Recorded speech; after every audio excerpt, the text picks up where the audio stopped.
John Bowlby's theory, the attachment theory.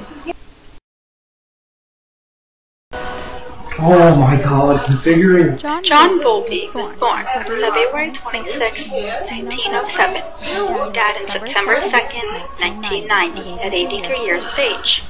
Bowlby formulated the attachment theory. His theory began broad and was communicated via 3 papers submitted to the British Psychological Society. After 20 more years of research, he wrote 3 volumes entitled Attachment, Separation, and Loss. John Bowlby studied medicine and developmental psychology during his studies at Cambridge University. He graduated in 1928, and after graduation, John Bowlby did what many students today do. He tried something different because he was not sure of exactly what he wanted to do next.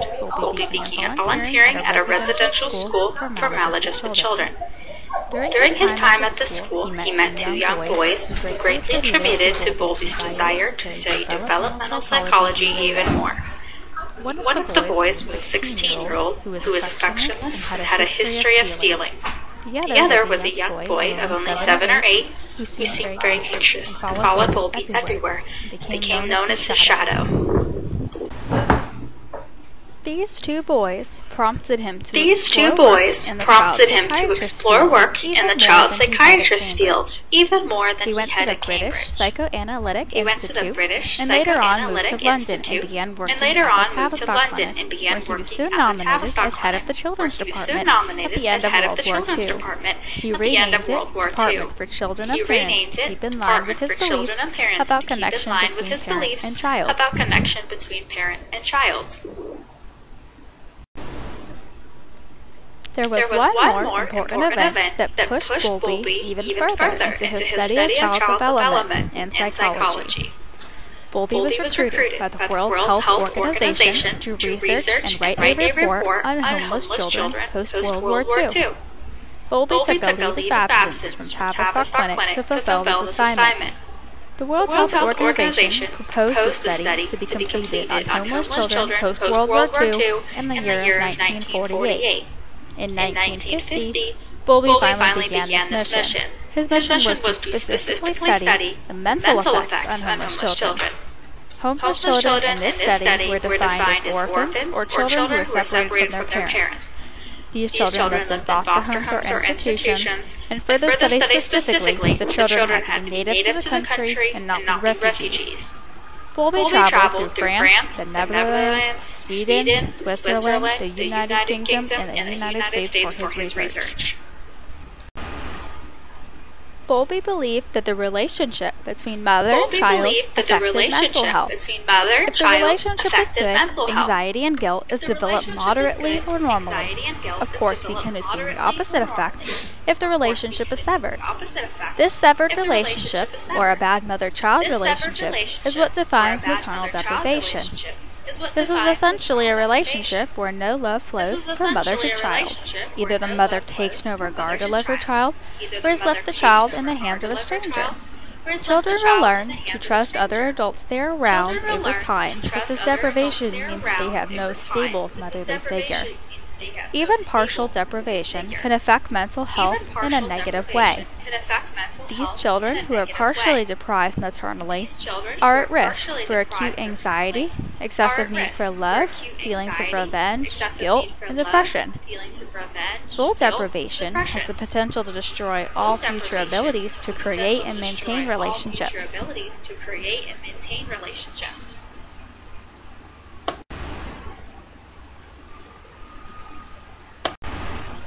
Now, you may be wondering why the emphasis is on the mother-child relationship rather than parent-to-child.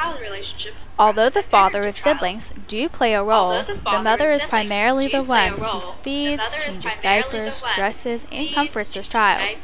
The father is generally the one financially and emotionally supporting his wife so that she may fully attend to their child. As a result of the study for the World Health Organization, Bowlby published the awaited report/article. The article was entitled Maternal Care and Mental Health, This report was translated into 14 languages and 400,000 copies were published in English. This report was published in the year of 1951.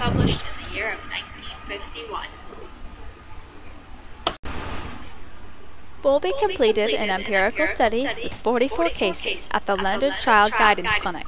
He created detailed case studies of each of the 44 juvenile delinquents included in the study. Bowlby believed that if he could take the mothers back to their own childhood to help them understand themselves, then maybe they would be able to understand and relate to their child better. The 44 juveniles sat in on the interviews with the mothers. Bowlby believed this strategy achieved clinical breakthroughs in relating maternal deprivation and separation in juvenile delinquency.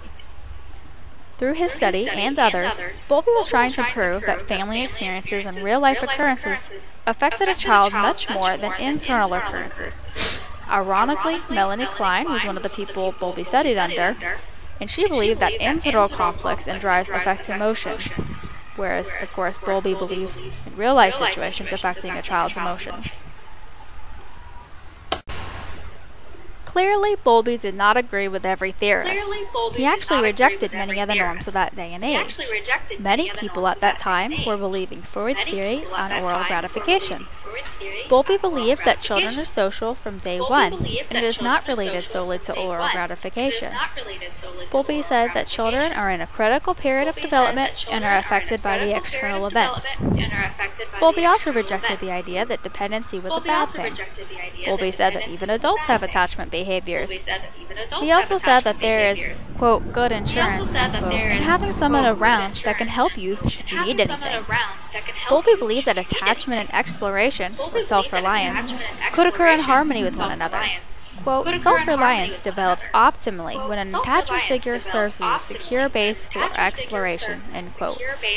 Bowlby believes until a child learns self-regulation, mother is ego and superego for her child. As the child develops, roles are transferred.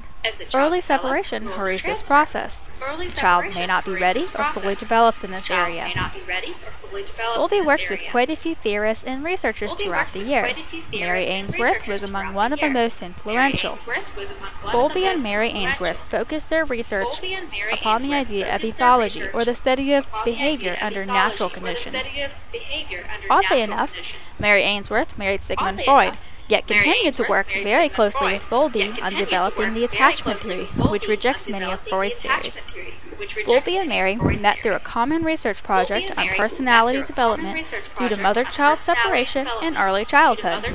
Mary was in charge of analyzing James Robertson's work, and James Robertson was the one who worked for Bowlby a couple years prior, studying hospitalized children separated from parents.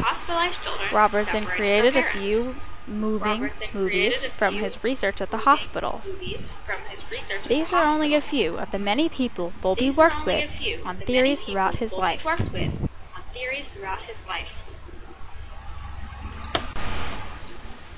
John Bowlby's theory. Bowlby's evolutionary theory of attachment suggests that children come into the world biologically pre-programmed to form attachments with others because this will help them survive. Attachment theory is focused on the relationships and bonds between people, particularly long-term relationships, including those between a parent and child and between romantic partners.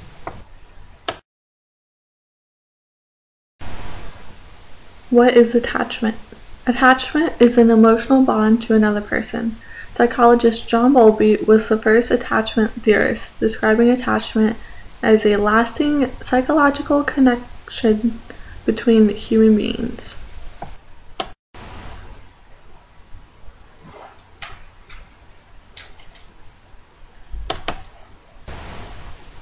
What Bowlby believed. Bowlby believed that the earliest bonds formed children with their caregivers to have a tremendous impact that continues throughout life. The central theme of attachment theory is that primary caregivers who are available and responsive to an infant's needs allow the child to develop a sense of security. The infant knows that a caregiver is dependable, which creates a secure base for the child to then explore the world. Bowlby said that the relationship should be warm and continuous between infant and mother. Bowlby's second idea focused on the relationship quality between infant and mother. He believed that the relationship with mom would define all future relationships. Why attachment matters. Researchers have found that attachment patterns established early in life can lead to a number of outcomes. For example, children who are securely attached as infants tend to develop stronger self-esteem and better self-reliance as they grow older. These children also tend to be more independent, perform better in school, have successful social relationships, and experience less depression and anxiety. Effects in the classroom. Taking the theme of attachment for professional learning activities can be an effective way of deepening whole school understanding of the ways in which insecure attachment experiences may be played out in the classroom. The staff should know what signs of insecure attachment to look out for in children and young people can help to ensure that strategies of support are as closely targeted as possible. Children with a secure sense of self will be able to share their teacher with their peer group, with the teacher acting as a substitute attachment figure. These children are able to wait their turn, secure in the fact that the teacher will be able to meet their needs. Their expectations are that interactions with adults will be affirming of their own worth. This frees them to take risks and tolerate frustrations in the learning process. Children with attachment difficulties will typically show distrust in the classroom, which may manifest as a lack of concentration. Constant talking can be a strategy to keep bad thoughts at bay, and they may have difficulty handling unstructured situations such as break times. If they make mistakes, these children may have explosive reactions. Working with the parents and caregivers of children and young people with attachment anxiety can also be an effective way of improving outcomes. Types of behavior: insecure avoidant, insecure resistant, ambivalent, and disorganized.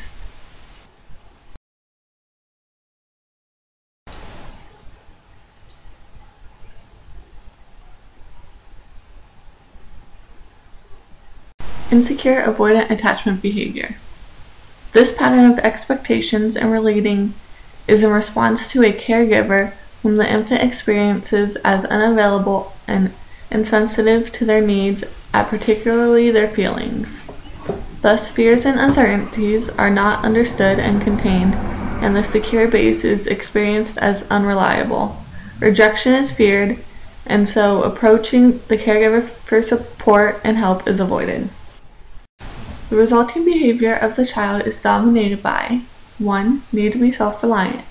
2. Difficulty trusting the teacher and asking for help. 3. Inhibited use of words and language. 4. Reluctance to engage in creative tasks affecting writing and drawing. And 5. The task is preferred to the relationship.